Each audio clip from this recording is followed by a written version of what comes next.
అయిష్టమైంది, కష్టం కలిగించేది, ప్రభువారికి బాధ కలిగించేది ఏమిటి అంటే, నా ప్రియ దేవుని బిడ్డలారా, భక్తిహీనులు అర్పించేటువంటి బలులు ఇవి దేవునికి అయిష్టం. మరి ఇవి తీసుకోపోతేనేమో కయ్యను కోపం వచ్చినట్టు వస్తుంది అందరికీ కదా. కయ్యను కోపం వచ్చినట్లు వస్తుంది. కయ్యనికి కోపం వచ్చేసింది. ఆ కోపంలో దైవబిడ్డలారా తన సోదరుడైనటువంటి హేబేలుని అన్యాయంగా పుట్టన పెట్టుకున్నాడు. కొట్టి కొట్టి చంపాడంట. చచ్చే వరకు కొట్టాడంట. కొట్టి కొట్టి చంపాడు. చచ్చే వరకు కొట్టాడు.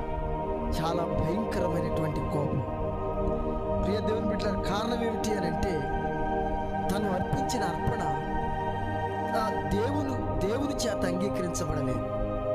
దేవుడు అంగీకరించకపోతే దైవబిడ్డలారా తన యొక్క బలహీనత ఏమిటో చూసుకోవాలి. తన సామర్థ్యం దేవుని ఎదుట తన స్థితి ఎలాగుందో చూసుకోవాలి. కానీ తన తమ్ముడి మీద కోపం వచ్చింది. ఇలాగే అనేక మంది దేవుని పిల్లలు కూడా దైవబిడ్డలారా దేవుని ఎదుట వారి వ్యక్తిగత పరిస్థితిని దిద్దుకునేది పోయి కేవలం ప్రక్కన ఉన్నటువంటి మనుషుల మీద దైవబిడ్డలారా అసూయను, ద్వేషాన్ని వ్యక్తం చేయాల్సిన పరిస్థితి వస్తూ ఉంది. ప్రియులు, మీరు గమనించాలి. కాబట్టి సొలొమోను భక్తుడు ముందుగానే చెప్పాడు, భక్తిహీనుడు అర్పించే బలి అంటే భక్తి లేనివాడు.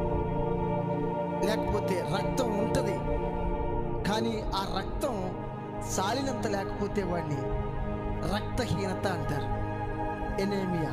అంతేగా, రక్తం లేకపోతే అది వేరే పరిస్థితి ఉంటుంది. రక్తం లేకపోతే చచ్చిపోతాడు. అయితే ఆ రక్తంలో ఎర్రగా ఉండేందుకు హిమోగ్లోబిన్ చాలినంత ఉండాలి. ఆమేన్. లేకపోతే దైవబిడ్డలారా పాలిపోయినట్లుగా ఉంటారు. పాండపు వర్ణం వస్తుంది అంటారు. తర్వాత పని చేయలేరు. అధికమైనటువంటి నీరసానికి గురైపోతారు.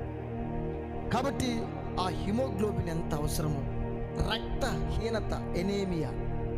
నా ప్రియ దేవుని బిడ్డలారా, భక్తి కూడా భక్తుడు చెప్పినట్లుగా భక్తిలో ఉన్న శక్తిని ఆశ్రయించలేదు అని అంటారు.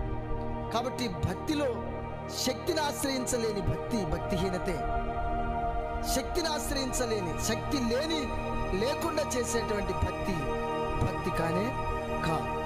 కాబట్టి దైవబిడ్డలారా తేల్చి చెప్పేసాడు అసలు యాకోబు భక్తుడు కూడా, మీరేందయా, దెయ్యాలు కూడా ఆయన మాట విని వణుకుచున్నాయి అని